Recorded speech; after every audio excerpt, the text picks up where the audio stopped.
Muy bien, mis hermanos. Estaba interesante el tema que nos estaba presentando la doctora y hubo algo que me llamó la atención que dijo. Ella estaba hablando en cuanto a la generalidad de este problema de colon irritable, pero hubo algo que ella hizo énfasis y fue el hecho de uno de los causantes de este problema es el estrés. Y decía ella, estamos viviendo momentos difíciles. Hizo un énfasis especial, lo noté personalmente.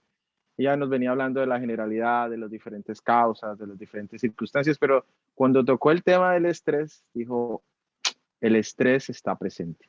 Es interesante porque hoy um, quiero compartir con ustedes una temática que la encontramos en el libro de Mateo. Vamos a ir todos en nuestras Biblias al libro de Mateo y está en el capítulo 17, los versículos 22 hasta el 27. 17 de Mateo, de los versículos 22 al 27. Vamos a leerlo de corrido y luego vamos a meditar en ellos. Dice, entonces, discúlpeme, estando ellos en Galilea, Jesús les dijo, el Hijo del Hombre será entregado en manos de los hombres y le matarán, mas al tercer día resucitará. Y ellos se entristecieron en gran manera. Cuando llegaron a Capernaum, vinieron a Pedro los que cobraban 2 dracmas y le dijeron, ¿vuestro maestro no paga las 2 dracmas? Y él dijo, sí. Y al entrar en la casa, Jesús le habló primero diciendo, ¿qué te parece, Simón?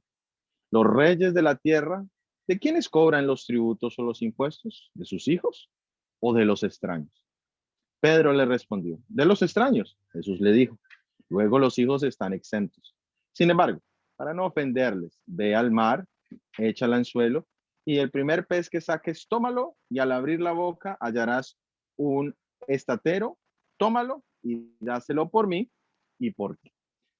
Es, es una serie de eventos que están sucediendo acá y los dos están unidos y pasamos a hablar de la muerte que Jesús estaba anunciando a el pago de impuestos. Y uno podría decir, pero estos dos temas, ¿qué tendrían que ver? Bueno, vamos a entrar en el análisis de estos dos temas. Lo primero que quisiera que reflexionáramos, porque es la base o es el contenido de este relato, es que hay 4 aspectos en la vida en los que nosotros todos debatimos. Uno es nuestra identidad. ¿Quiénes somos? Para identificarnos todos tenemos diferentes nombres. Entonces, cuando la pregunta surge, bueno, ¿y quién es usted? Uno tiende a responder, hoy pues mi nombre es fulano de tal. De pronto añade hoy en día su nacionalidad y más en el mundo en que vivimos, donde la virtualidad nos permite estar conectados con personas en otras partes del mundo. Entonces ya hoy nos identificamos, yo soy fulano de tal y de tal parte, y en nuestra iglesia también se habla mucho del título, cargo, responsabilidad, o en el mundo podríamos hablar de la profesión que la persona tiene. Y ese pasa a ser como nuestra identidad. También hoy se habla mucho del valor. ¿Cuánto vales tú? De los ricos, cuando se hablan de de cuánto vale una persona acaudalada, siempre se habla de un monto de dinero que es la suma de su patrimonio más su dinero en el banco. Y eso pasa a ser un elemento que para muchos es muy preocupante. ¿Cuánto estoy valiendo yo? Mi valor, mis negocios, mi casa, mi vehículo. Si yo invierto aquí, tengo más valor. Entonces, identidad, valor. Y también uno de los puntos interesantes es propósito. Bueno, ¿cuál es mi función en este mundo? Esa es una de las preguntas que muchos se preguntan. Bueno, ¿será que yo estoy en el lugar correcto? Me acuerdo yo que una vez una persona me cuestionaba eso, me dice, ¿y usted está seguro? ¿Usted quién le garantiza que a usted lo mandaron a predicar? ¿Quién le dijo, Oscar, vaya, predica allá en ese lugar? Y era una pregunta muy válida y muchos de nosotros nos podemos preguntar o nos hemos preguntado tal vez eso. Bueno, ¿y a mí quién me mandó a trabajar en lo que estoy trabajando? ¿Qué propósito tiene la función que yo estoy llevando donde la estoy llevando? ¿Será que sí estoy haciendo la intención para la cual Dios me puso? ¿Ese es el propósito de mi vida? Y el cuarto es nuestra confianza y nuestra seguridad. Esos 4 elementos, vamos a encontrarlos en esta historia. Identidad, valor, propósito y seguridad. Muy bien, de la lectura que acabamos de hacer en el libro de Mateo, capítulo 17, en el versículo 22, el Señor empieza con una introducción, dice, y les empezó hablando de su muerte. Jesús les habla de que iba a ser sacrificado.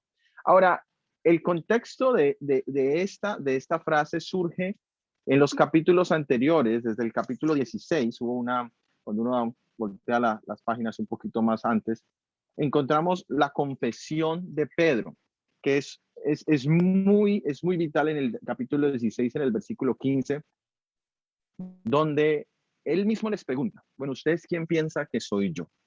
Es decir, como si a Jesús estuviera a punto de dar su definición de su identidad. Y allí entonces el apóstol Pedro sale con una revelación y dice, no, tú eres el Hijo del Dios Altísimo. Y exactamente cuando él habla allí y menciona de manera correcta quién era él, surge o introduce el tema del cual el 22 del capítulo 17 nos acaba de mencionar. Y es que les dice, vamos a leerlo 16, 21, dice de la siguiente manera. Dice, desde entonces comenzó Jesús a declarar a sus discípulos que era necesario ir a Jerusalén y padecer mucho de los ancianos, los principales sacerdotes y los escribas. Qué interesante. Desde ese momento, cuando él dijo, mire, yo soy el Mesías, es verdad, yo soy el Hijo del Dios Altísimo, pero tengo una misión y les empieza a anunciar esa misión. Mi misión es ir a Jerusalén y hace una lista de personas, ancianos, principales sacerdotes y escribas, ellos serán los que causen mi muerte. Ahora, nosotros sabemos por la historia que Pedro se acerca y le habla y le intenta reconvenir. Le dice, no, mira, no, tu propósito como Mesías no puede ser eso. Los Mesías no mueren, los reyes no mueren, Jesús. Pero Jesús allí le habla que su propósito era distinto. Su propósito no era lo que él consideraba debía ser el propósito de un rey o de un Mesías. Él le habla de otro propósito. Ya hablamos de identidad en la vida de Jesús y ahora hablamos de propósito. En su identidad dijo, yo soy el Hijo de Dios. Eso no hay duda, soy el Mesías. Y ahora aquí habla de sufrir como el propósito o misión de su venida a este mundo. Ahora, él no podía entender eso. Pedro quedó confundido, él no entendía, pero ¿cómo así si él es el Mesías, tanto potencial, tantas cosas que podría hacer y ahora él empieza a decir esto? Ahora, inmediatamente después de aquel diálogo, nosotros encontramos el capítulo 17, el versículo 1, encontramos el evento de la transfiguración. En este evento de la transfiguración, nosotros encontramos que el Señor quería darles una revelación más profunda de su identidad y del verdadero valor que él tenía.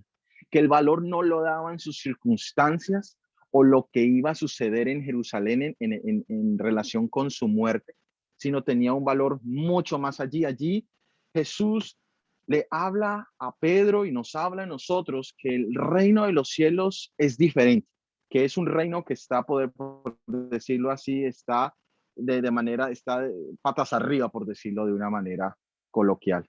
Que la grandeza está en la humildad, que para su obra redentora debía ser sacrificado, debía ser entregado, donde hablaba de un mundo, de un reino que no era aparentemente material o físico, y que la victoria de su misión sería la muerte en la cruz del Calvario, la muerte en Jerusalén, la muerte en el centro religioso del reino de Israel.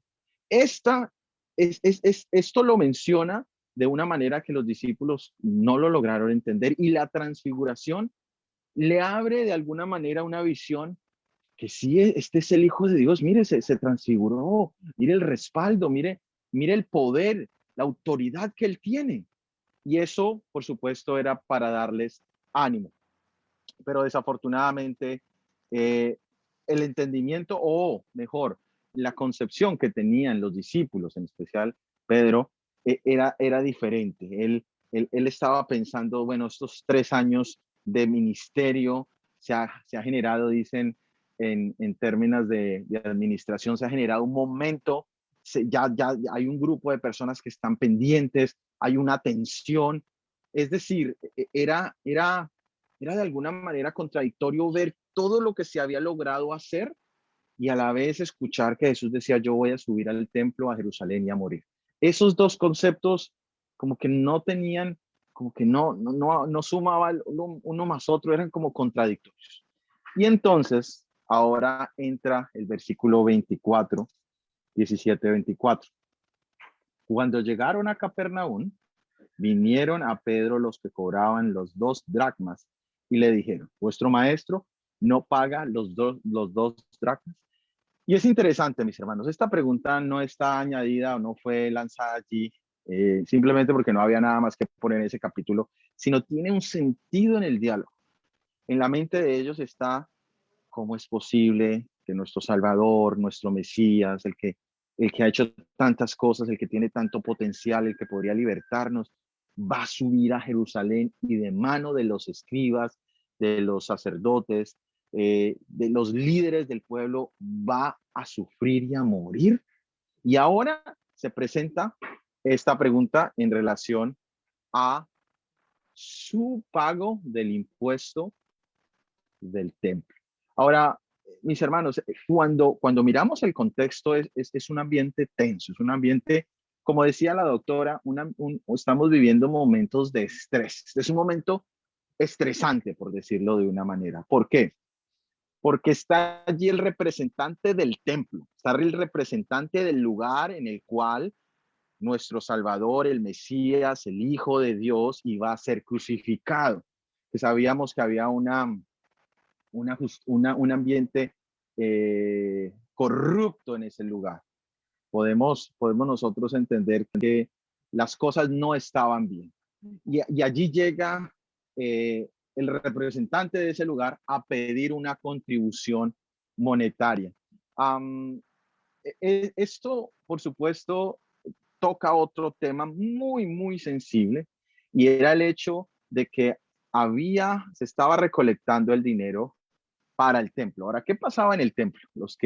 Yo les invito a que hagan eso como una tarea. Busquen el templo en la época de Jesús. Ustedes van a encontrar algo muy interesante. Si encuentran algún mapa que les dé nombres a los lugares, que allí aparecen muchísimo mejor. El templo está en la mitad. A uno de los costados estaba lo que se conocía el lugar donde estaba todo el Sanedrín, donde hacían las reuniones, estaban los líderes del pueblo. Pero fuera del templo había una fortaleza que los romanos habían colocado allí para vigilar lo que sucedía en el templo, porque ya venían de unos episodios de rebelión con los macabeos, que ya los romanos no estaban dispuestos más insurrecciones y se habían localizado en el punto estratégico para cortar, para detener, para evitar cualquier tipo de revolución o de revuelta. Ahora, mis hermanos, ¿quién pagaba o de dónde salía el dinero? Porque eso es algo que hoy nosotros ya entendemos. Tener personal allí, el mantenimiento del templo, todo eso cuesta, ¿qué? Cuesta dinero. ¿De dónde salía ese dinero? Bueno, ahí venía la contribución. Y mis hermanos, esto genera ahora una situación pues compleja, ¿no? Ahora, si Jesús apoya o paga ese impuesto, podríamos decir que de alguna manera está apoyando o reconociendo la autoridad de ese lugar, de ese templo. Y si no lo paga, está insinuando una rebelión. Es un momento tenso, es un momento de, bueno, ¿qué se debe hacer así? O sea, ¿qué se debería hacer en ese tipo de momento? ¿Debía Jesús pagar? La pregunta es, ¿y tu maestro paga esto? Ahora, la respuesta de Pedro es una respuesta como inmediata. Dice, oh, sí, sí, sí, sí, sí. Él contesta, sí, sí. Oh, sí. Él dijo, sí. Nosotros ya conocemos a Pedro a esta altura. Sabemos que Pedro no conecta mucho, dicen conecte su cabeza antes de hablar. Pedro tenía un cortocircuito. Muchas veces lo primero que salía, lo primero que estaba ahí lo decía. Y en este caso no es diferente. Él dice, sí, sí, sí, sí, sí. Ahora, el Espíritu de Profecía nos aclara que él lo dijo, él se apresuró en contestar. No es la primera ni va a ser la última vez en el que habla de manera rápida para salirse de un problema, para evitar un conflicto, para rápido cubrir algo. Y en este caso lo hizo de esa manera. Ahora, los impuestos, en ese momento, ya lo dijimos, es un momento de tensión, es un momento de tensión para los discípulos, es un momento de tensión para el pueblo de Israel. Este tema es un tema sensible, pero Jesús apenas él entra en la casa, apenas entra Pedro, él le hace una pregunta, él le pregunta y le llama por su nombre hebreo, le dice, Simón, um, los reyes, ¿qué te parece, Simón? Los reyes de la tierra, los tributos de sus hijos o de los extraños. Ahora, mis hermanos, el tema de impuestos en esa época, Jesús aquí no está tratando de poner ni decir si es bueno o no es malo, está hablando en su contexto, porque nuestro contexto es distinto. ¿Quiénes son los que pagan impuestos? Bueno, los que viven en el país, los nacionales. Los extranjeros muchas veces están exentos de impuestos. Por ejemplo, eso sucedía mucho hace años, cuando uno viajaba a Colombia. Si uno era nacional, tenía el privilegio de pagar un impuesto extra a la salida del país, pero si era extranjero, le daban una exención de impuestos. Ahora, eso es contrario a lo que sucede en el tiempo de nuestro Salvador. ¿Por qué? Porque allí que dice, ¿a quién se le cobran los impuestos? Se le cobran a los que no son nacionales, a los extranjeros. Y nosotros entendemos que en medio de tantas conquistas que tuvieron, sabemos que las naciones de alguna manera controlaban a otras, esas naciones hacían que ese país les pagara un impuesto y de esa manera pues recibían formas financieras para seguir avanzando, para mantenerse, para mantener el imperio, para poner a los guardias, que ese es uno de los puntos por los cuales los hebreos tenían tanto resentimiento contra los publicanos, porque los publicanos les cobraban impuestos de parte de los romanos para mantener a los romanos que tenían aquella, pues esa ¿cómo llaman esa? Eso tiene un nombre, señor de ahorita. Bueno, poseían, estaban allí controlando este terreno. Ah, nosotros en nuestro sistema, les decía, es al contrario. Nosotros, por ejemplo, aquí en este país donde yo tengo la oportunidad de vivir, los impuestos son altísimos, son altísimos. En Colombia sé que se habla, recientemente hay un problema grandísimo en la parte social con el tema de los impuestos y cómo se iba a agravar ciertas cosas. Y aquí se pagan los impuestos de una manera terrible. Aquí los impuestos son, y especialmente porque aquí el impuesto sale de su salario, o sea, ni siquiera cuando vaya al supermercado le cobran otro, pero uno tiene unos taxes aproximadamente y es estándar para todo el mundo del 29%. Entonces, 29%, entonces usted gana 100,000 pesos, ya no, 29,000 pesos ya por derecha, es decir, usted ni siquiera los ve, a usted no le llegan, su empleador se los quita. Entonces, para nosotros es normal pagar impuestos. Uno, de hecho dice que hay dos cosas seguros en Canadá y es la muerte y los impuestos. Es un tema que yo suelo utilizar cuando se predica en la calle. Eso llama la atención y es verdad, dos cosas seguras en Canadá. Si vienes a Canadá tienes dos cosas muy probablemente casi que garantizadas y te quedas mucho tiempo. Es que vas a pagar impuestos y que tarde o temprano, si vives aquí, terminarás de pronto tus días en este lugar. Entonces, eso es un concepto distinto al del tiempo del Señor Jesús. Y él allí, entonces, en el versículo 26, continúa diciendo, pero le respondió, de los extraños. Jesús le dijo, luego los hijos están exentos. Es decir, que los que son, y los hijos del rey, los hijos o las familias estaban exentas. Los nacionales, podríamos decirlo así, no tenían que pagar impuestos. Ahora, ¿qué es lo que está tratando de decir el Señor Jesús? Cuando habla de los hijos, habla de una relación muy personal con el rey. Y como son cercanos al rey, al dueño, al amo, al señor de esta nación, por lo tanto no tienen que pagar. Ahora, Cuando hablamos del impuesto al cual se le vino a cobrar, es el impuesto del templo. ¿Del templo de quién? ¿Quién es el rey de ese templo? Ese templo era, el rey era el Dios de Israel. Ahora, ¿quién es el hijo de ese Dios? Jesús. Jesús es el hijo. De hecho, tenemos dos confirmaciones. En su bautismo se dijo, este es mi hijo amado. Eso lo dijo. Y en la transfiguración también. Y estos dos elementos le añaden a Jesús ¿qué? Identidad y confianza. O sea, Jesús no tiene ninguna duda de quién es él. Su seguridad está súper afirmada y debería ser también para los discípulos, porque aquí él se identifica con una figura que para entonces era nueva. Era la figura de que Dios no solamente el creador, el soberano, sino que también es el Padre. Cuando en el Sermón del Monte él introduce la oración ejemplo, el Padre Nuestro, allí se introduce ese concepto Padre Nuestro. Pronto para nosotros hemos crecido diciendo Padre Nuestro, Padre Nuestro, Padre Nuestro, y es de pronto muy común. Pero para ellos eso era un concepto nuevo y ahora él vuelve y lo introduce al decir que Dios es su Padre, Dios es nuestro Padre. Y de hecho, nosotros encontramos en Juan, dice, y a todos los que creyeron en él les dio potestad de qué? De ser hijos e hijas.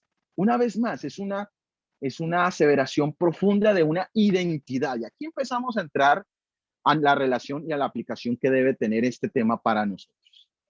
¿De dónde nosotros sacamos nuestra identidad?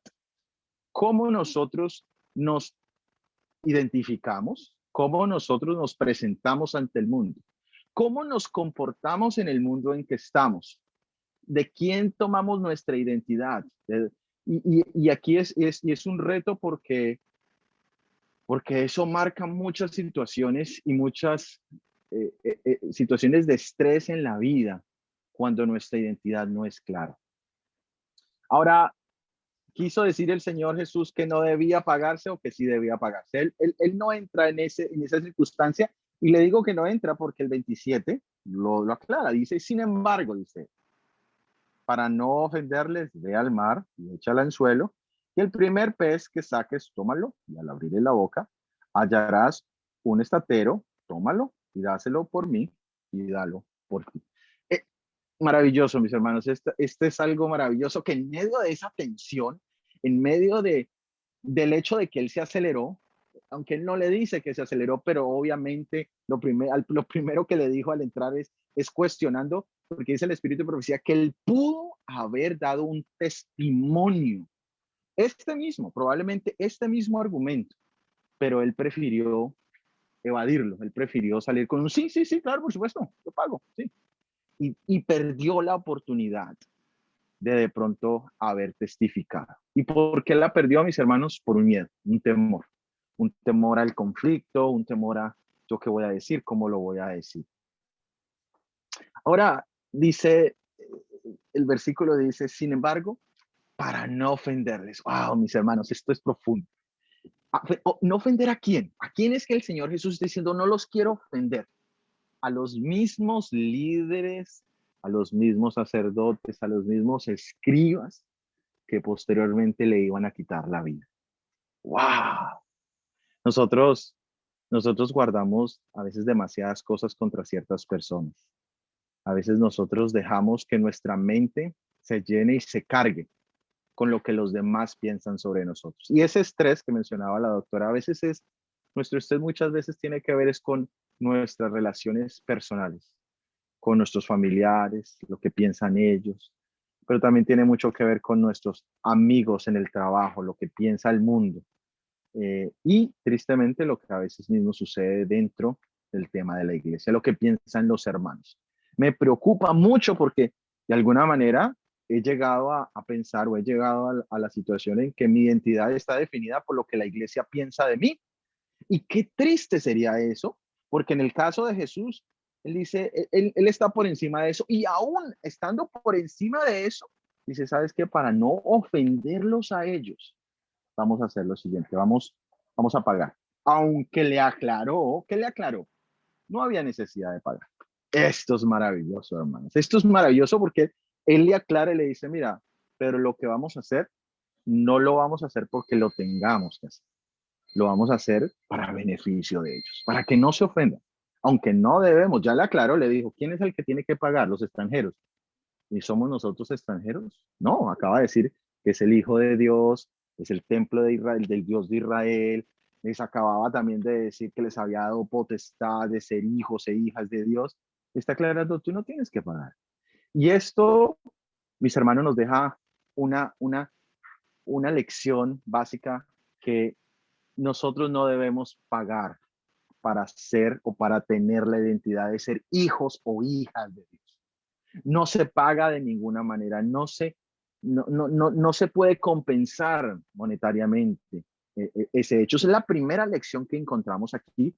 Mis hermanos, esto ayuda mucho cuando se refiere a temas de baja autoestima, porque en el mundo, y ya lo vamos a ver más adelante, tenemos un problema entre baja autoestima y lo contrario de baja autoestima, que sería, no sé, súper alta estima, no sé cómo se le llamará, casi siempre hablamos de problemas de baja autoestima, que es la persona que no se considera que vale, que no se considera alguien que es, que constantemente está esperando que los demás lo validen, que los demás le den su valor, que le den su identidad. Y si los demás lo ignoran, entonces la persona entra, se siente mal, que ya no quiere ir, en fin, etcétera, etcétera. Pero hay una lección más profunda en estos dos relatos que venimos nosotros hablando, y es el hecho que Jesús tiene una confianza absoluta de quién es Él, sin necesidad de imponérsela a los demás. Él sabe quién es. Él ha tenido esa relación con el Padre tan profunda que no necesita que los demás lo validen. Es ese tipo de cristiano que aunque no le llamen a predicar, que no tenga un cargo, que no tenga un título, que tal vez nadie ni siquiera le conozca, él es un cristiano feliz porque tiene la identidad que viene del cielo, mis hermanos. Qué bonito es cuando nosotros desde jóvenes podemos tener esa seguridad, que no es lo que mis amiguitos piensan de mí, que no es lo que mis compañeros de universidad piensan de mí, que no es ni siquiera lo que mis hermanos en la iglesia piensan de mí. Si yo en mi pasado, pues tuve no sé qué tantas circunstancias, pero yo llego a la iglesia sabiendo que a mí la identidad no me la da la iglesia, no me la da el título, no me la da el nombre al cual ahora, el cargo que recibo, ni el título ni la profesión, porque a todos les dio el poder de ser hijos e hijas de Dios. Qué maravilloso. Y ese es un tema que va mucho más profundo en esta lección del pago de impuestos. Por eso les decía al principio, uno dice, muerte e impuestos, bueno, esos son muy seguros en esta vida, pero aquí el Señor entra y hace una profundización. ¿Y eso le da qué? Cuando Jesús tiene esa seguridad, esa confianza de su identidad, ¿qué le da eso? Le da libertad, mis hermanos. Le da libertad, no está amarrado, no se está comiendo las uñas, no está estresado. Decíamos que era uno de los factores que agravan, de hecho agravan y causan infinidad de enfermedades. Y en este tiempo como que de pronto nosotros tenemos esas luchas, ¿no? Identidad, ay, seguridad, confianza. ¿Será que sí? ¿Será que no? ¿Será que yo hago? ¿Será que no hago? ¿Será que la vacuna? ¿Será que no me vacuno? ¿Será que... Y entramos en una serie de circunstancias donde perdemos el norte, que es lo que puede haber sucedido en esta circunstancia. Ahora, ¿cómo manejamos nosotros esta confianza hoy en día? Nosotros, en este ambiente en que estamos en la iglesia, bueno, tenemos un privilegio, la virtualidad es un privilegio, pero yo personalmente podría decir que si estuviera en Kennedy, joven, pero físicamente, como ahorita el video anterior nos hablaba, no del trabajo solamente en línea, sino el trabajo en persona, yo personalmente me sentiría cómodo. ¿Por qué? Porque yo soy bogotano, yo crecí en Bogotá, y Kennedy fue una iglesia a la cual asistí, Bravo Páez era mi iglesia madre, pero me sentiría cómodo de ir ahí, y ahorita me sentiría también cómodo. Hay muchas nuevas caras, pero también hay varios rostros conocidos con los cuales me sentiría supremamente cómodo. Allí está el hermano Vázquez, un padre espiritual, él fue el que nos casó con mi esposa. O sea, hay una amistad allí y hay otros hermanos y hermanas que he conocido. Me sentiría como en mi casa al estar allí. me sentiría bien porque es como mi familia espiritual. Pero mis hermanos, ese no es el caso de todos. Y aún en la virtualidad, hay personas que entran aquí con temor, ¿no? Sí, es que mi joven es virtual, pero yo no prendo la cámara, yo no voy a decir nada porque otros nos podemos sentir más cómodos al hablar y al decir. Y si ven, mis hermanos, aquí vemos un tema de confianza, ¿no? Um, También cuando estábamos, me acuerdo cuando estábamos en lo físico, estaba los que eran de casa, saludaban, se abrazaban en la fila. Había otro grupito que no pasaba la fila, uno se daba cuenta de ese grupo, ¿no? O de los que apenas están en despídenos y ellos son los que ya van saliendo, ¿cierto? No quieren que nadie los vea que entraron y salieron. Esas circunstancias existían en esa época y existen en nuestro momento virtual. Ahora, ¿cómo podemos nosotros asegurar una identidad clara? ¿Cómo nosotros podemos tener un sentido de valor sin necesidad de pensar en el símbolo pesos, propiedades? ¿Cómo podemos nosotros tener esa seguridad? Y sobre todo, ¿cómo podemos nosotros tener propósito de vida? ¿Cómo me puedo yo realmente sentir que estoy cumpliendo algo significativo y no solo significativo, sino algo en lo cual Dios ha dado su aval, su aprobación? Como decía, nosotros arrancamos en un mundo donde desafortunadamente dejamos que los demás sean los que nos den la identidad, donde sea mi compañerito, en el caso de los niños. Y por eso el espíritu de profecía habla de la importancia de la crianza o de la educación en el hogar, porque nosotros al mandar a nuestros pequeños al colegio tan pequeños, los mandamos en un mundo donde ellos mismos ni siquiera se han formado y empiezan, son agua básicamente. Y desafortunadamente eso quiere decir que en el ambiente en que estén allí se van a acomodar. Y ese es complicado.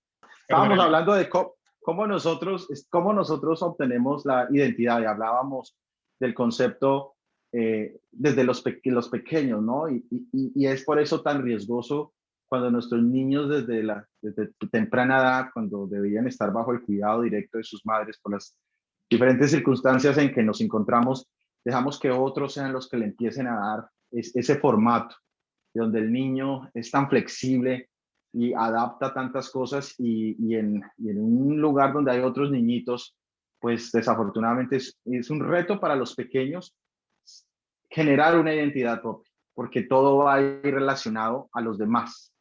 Entonces, identidad, un problema ahí. Valor, ¿cuánto vale ese niño? Si es un niño, si es el niño que hace reír y es el niño travieso, de pronto tiene un tipo de valor, pero si es el niño callado, el que no habla mucho, el que no se expresa, de pronto va a sentirse que no es tan valorado ni apreciado porque los demás ni lo reconocen, ni lo identifican. También está el tema del propósito. ¿Qué, ¿Qué vine yo a hacer a este mundo? Y es una pregunta, mis hermanos, que no solamente es una pregunta filosófica, todavía hay personas que están dentro de la iglesia, llevan años y todavía se preguntan eso. ¿Será que yo para qué estoy aquí? ¿A qué he venido a este mundo? ¿Cuál es el propósito de mi existencia? Y el tema de la confianza, sentirse confiado, sentirse seguro, sentirse sin esa zozobra, sin esa incertidumbre. ¿Quién es el que da este valor? En la historia encontramos que Jesús quiere que Pedro entienda algo y Jesús quiere que nosotros en esta tarde entendamos algo. Que nuestra identidad, nuestro valor, nuestra confianza y nuestro propósito debería estar centrado solo en una persona. Y esa persona es Jesucristo. De Él deberíamos nosotros tomar quiénes somos, lo que nos permita seguir adelante. Es el motor, Él es el que nos ha dado la valoración completa. Desde el hecho de que entendemos que fuimos formados en el vientre de nuestras madres, no solamente por la voluntad de padre y madre, sino por un poder que va mucho más allá encima de ellos, que es Dios mismo. He sido formado. Salmo 103 lo dice. Y mis hermanos, cuando nosotros concebimos eso, eso empieza a darnos seguridad. Ya empieza eso a remover los miedos que hemos adquirido. Y lo más importante, mis hermanos, cuando nosotros reconocemos nuestra relación con Dios como nuestro Padre. Ahora, eso Eso le da otro sentido. Ahora, el pago de ese impuesto al cual la historia nos está refiriendo entra en otro contexto. Ya ahí no es para definir si él es extranjero o si es nacional o si él está apoyando o no apoyando. Él entiende perfectamente que eso no tiene nada que ver con su identidad, que eso lo hace para que ellos no se ofendan, con un propósito más alto, está haciendo lo que está haciendo. Y estamos nosotros invitados en este momento de la historia a tener el mismo tipo de estima, no la estima, no la baja, no la alta, sino la estima de Jesús, lo que Jesús piensa de mí, lo que Él valora de mí. Ahora, mis hermanos, en esta época, en medio de esta vacuna, en medio de este momento global en el que vivimos, nos podemos perder de vista del objetivo claro. Hoy en día muchos están tomando este tema a pecho en el sentido de que la imposición, porque pues, es una obligación y se siente y hay un debate interno y hay un debate aún dentro de nuestra misma iglesia del que sí lo hace y el que no lo hace. El que no lo hace porque X o porque H y el que lo hace X y entonces el que sí lo hizo, mira el que no lo hizo. Mis hermanos, estamos perdiendo de vista en sí el enfoque mayor. Porque el enfoque mayor que yo encuentro es que Satanás, y eso lo decíamos hoy en la lección, ¿cuál es el propósito de Dios? Es dividir. Este tema en el cual en este momento el mundo se encuentra es secundario al que realmente viene. Y si nosotros nos centramos a mirar eso y empezar en el debate, estamos perdiendo fuerzas para los que vienen, para lo que viene adelante. Además, mis hermanos, un punto muy claro es que con vacuna o sin vacuna, la vida pertenece a Dios. Con vacuna o sin vacuna, mi identidad no la da eso. Mi identidad la da el Señor. Ya la ha dado, hijo y hija de Dios. Mi valor no lo da tener o no tenerla. Y eso, hermanos, es vital en este tiempo. Y existen, por supuesto, dos extremos, y ya mencioné uno. El extremo es el que se siente por allá arrumado, el que ya ese concepto sé que es conocido en Colombia, que es el que le hacen bullying a los que han sido abusados, que tienden a volverse de víctimas a victimarios. Está esa esquina del espectro en cuanto a identidad y valor se refiere. Pero hay otros, mis hermanos. ¿Cuál es lo contrario? Es ese niño, decimos en español, ese niño malcriado, niño, sí, malcriado es lo que decimos, es el que quiere abusar su identidad y pegarle a todos por lo que él es esa confianza en exceso que puede tener una persona en la cual daña a otras personas. Y muchos dentro de la iglesia también somos así, mis hermanos, que nuestra seguridad de que somos la iglesia del Señor y queremos a todo el mundo darle con la Biblia y con el testimonio en la cabeza, porque es que somos nosotros, mis hermanos. Ay, mis hermanos, ambos extremos son totalmente nocivos. Jesús aquí no salió a gritarle, venga, Señor, le aclaro una cosa. No. Hizo que Simón Pedro entendiera. Le dijo, a ver, Simón, ¿quién debe pagar? ¿Nosotros debemos pagar? No debemos pagar. ¿Te queda claro eso? Sí. Entonces ahora sí vamos a pagar. Eso, mis hermanos, es Jesús, mis hermanos. Jesús no, ni va a querer imponerse por encima de todo el mundo, ni tampoco se va a esconder porque siente que no merece, que va a morir y que los líderes, no, ninguno de esos dos extremos maneja.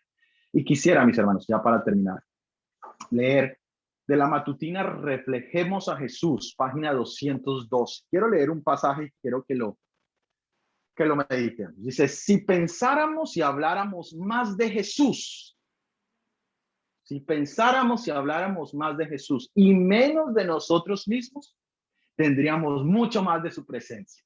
Es decir, contexto presente. ¿De qué se habla hoy? La situación de la vacuna. Pero aquí nos dice algo, si pensáramos y habláramos más de Jesús y menos de lo que nos afecta a nosotros mismos o de nosotros mismos, tendríamos más de su presencia. Sigue diciendo, si permanecemos en él, seremos tan llenos de paz, fe y valor. Uy, mis hermanos, identidad, nos vamos a sentir, ¿quiénes somos? Somos personas en paz, somos personas con fe. Valor, si ven esa palabra allí, valor. y tendremos tantas victoriosas experiencias para relatar que cuando vengamos a las reuniones, que otros serán refrescados por nuestro testimonio claro y decidido por Dios. Las experiencias que hemos hecho de identidad, de seguridad, de paz, de valor, de fe, lo podremos traer y compartir. Tal vez no lo podamos hacer en estas plataformas, pero seguro que lo podremos hacer con nuestras familias. Cuando nos hablen, tendremos algo positivo que compartir, algo que va a elevar. Sigue diciendo, estos preciosos reconocimientos de alabanza a la gloria de su gracia, cuando son presentados por una vida semejante a la de Cristo, tienen un poder irresistible que obra para salvación de las almas. Ahí está el propósito. En ese pasaje encontramos todo. Si hablásemos más de Jesús, si dejásemos que su presencia estuviera más en nuestras vidas, eso nos ayuda a tener una identidad clara, nos daría valor, nos daría seguridad, confianza, nos permitiría superar esos miedos, esas situaciones de estrés, esos momentos donde perdemos control, donde nos molestamos por las situaciones de la iglesia, por las decisiones de los líderes, por las situaciones de los hermanos, porque nosotros tendríamos entonces más presencia de ¿quién, mis hermanos? La presencia de Jesús.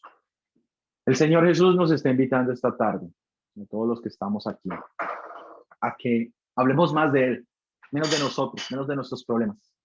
Que seamos una influencia positiva sobre los demás, que los demás sientan, ay, pero aquí hubo algo diferente. No una persona que viene a darnos con la palabra, ni con los testimonios, ni con su propio yo, sino trae una presencia que es ajena a sí mismo. También Jesús quiere que nos movamos de permitir que los demás nos den la identidad, el valor, la seguridad, la confianza y propósito, sino dejemos que Él, nuestro Padre nos la dé. Y Jesús también quiere que si he sido ese niño malcriado, ese niño tóxico, en el jardín de la vida, donde me la he pasado es llegándole a todo mundo a los golpazos y a los gritos, que hoy también busque arrepentimiento de parte del Señor. Porque si hubo alguien o si hubo un grupo al cual Jesús trataba con una fuerza, era esos, los fariseos, los que se consideraban con corona, los que pisoteaban a los demás. Y entre nosotros sabemos tal vez muchos que hemos herido a otras personas, por nuestra posición, no sé, por nuestra propia personalidad, hemos llegado imponiendo, tal vez en nuestros propios hogares, porque nosotros tenemos la verdad, porque somos la iglesia de Dios. Hemos utilizado esas herramientas contrarias a como Jesús la utilizó en este caso, mis hermanos. Esta lección es vital, es importante, y el Señor hoy nos quiere valorar de una manera positiva, no en nuestros propios términos, ni por nuestras capacidades, ni por lo que tenemos o lo que no tenemos, sino por lo que Él ha hecho por nosotros. Que el Señor nos regale esa seguridad esta tarde, esta ya noche, y que permita que nuestra identidad, nuestro valor, nuestra seguridad y nuestro propósito estén anclados y firmes en el que dio su vida por nosotros, en Jesús. Que su nombre sea alabado y que su palabra sea bendición en nuestros corazones. Es mi deseo en Cristo Jesús. Amén.